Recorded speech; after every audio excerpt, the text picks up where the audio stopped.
in Vietnam, one of the prettiest cities that we have visited during my quick one-week tour of Vietnam. The French were ruling here for over 100 years, so you can see lots of French inspiration all over the place in their architecture and in their food.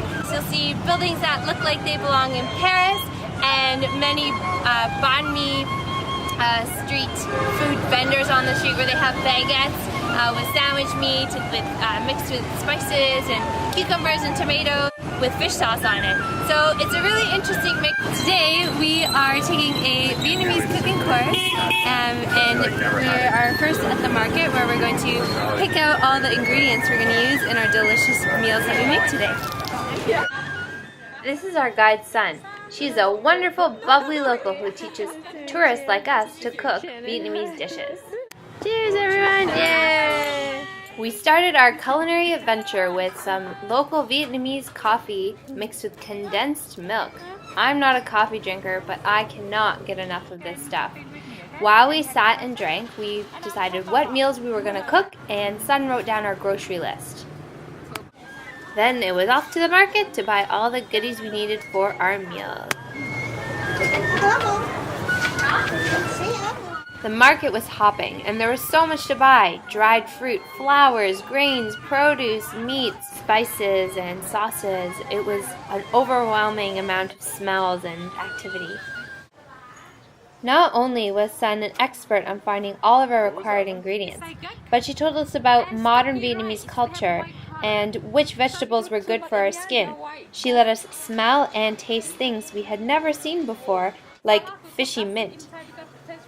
Check out this super cool banana flower. And she was a goofy ball of joy to be around. Sun had many friends at the market that wanted to chat and give her a hug. So right now we are in the meat section of the market, and there's beef, pork, fish, everything. Different from a supermarket, not everything's all butchered and nicely packed. So it's a really good reminder of, where your meat comes from, and to think about, see the animals before you actually eat them.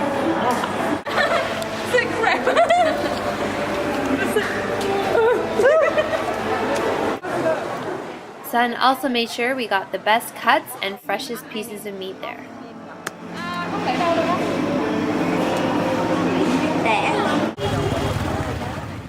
It was dark by the time we left, but the markets only get busier at night. So many delicious street foods to try. Sweet potatoes, corn, and eggs? It reminded me of my current home, Korea.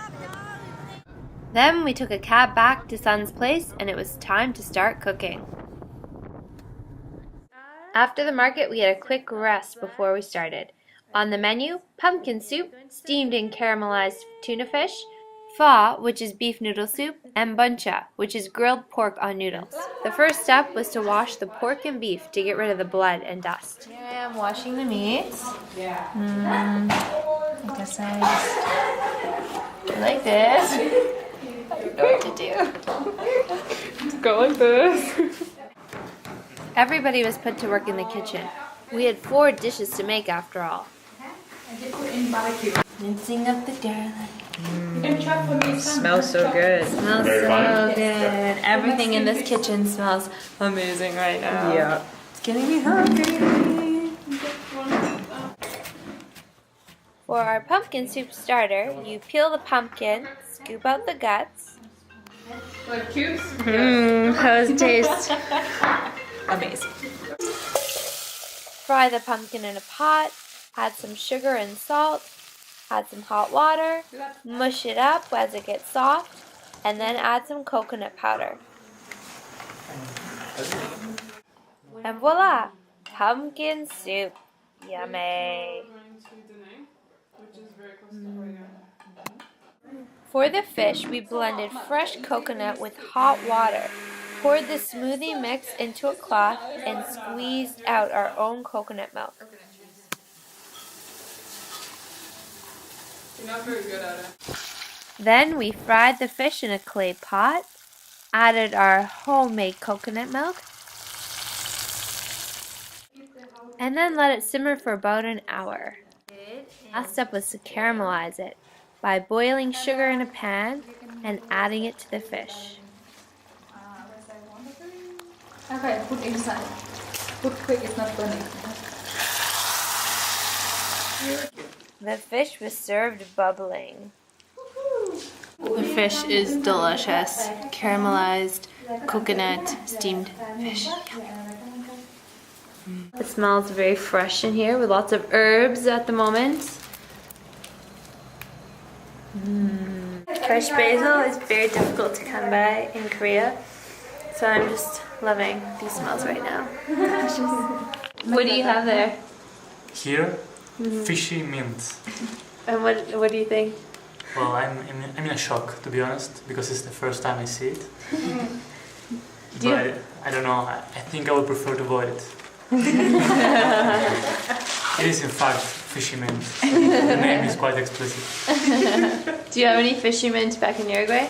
No, we have fish and mint. To make the Bun Cha, we marinated the pork in sugar, spices, salt, fresh lemongrass, oils, and then we had to let it sit for a while.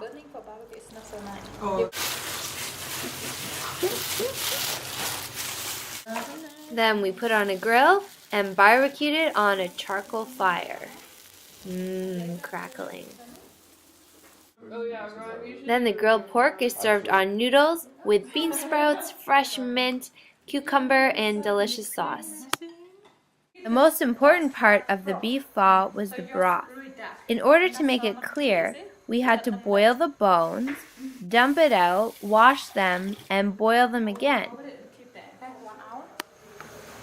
And when they're boiling, you can slow the heat.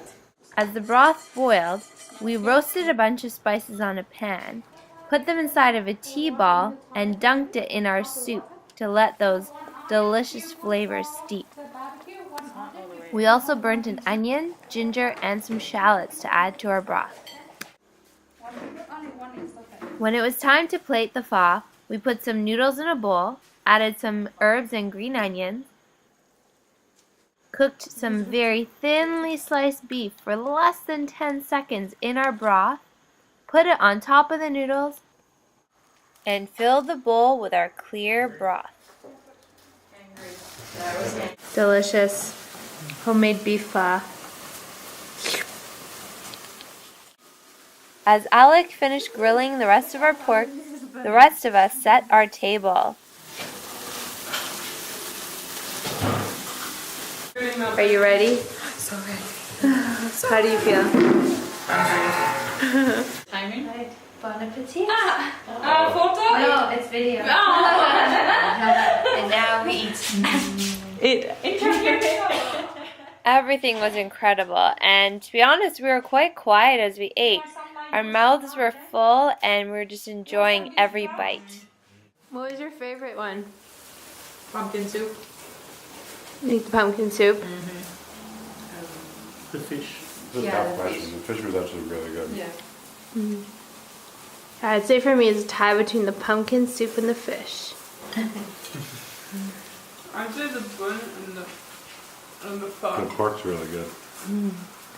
So everyone has their own opinion, which is good. It means everything was delicious.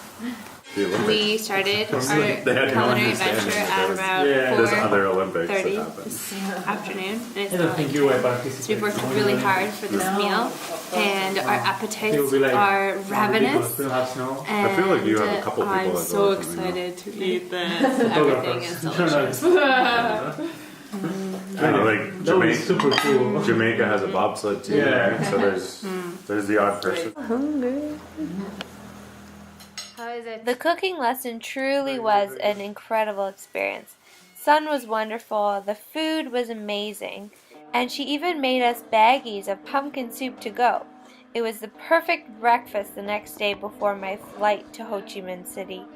After, Sun walked us outside and called us cabs.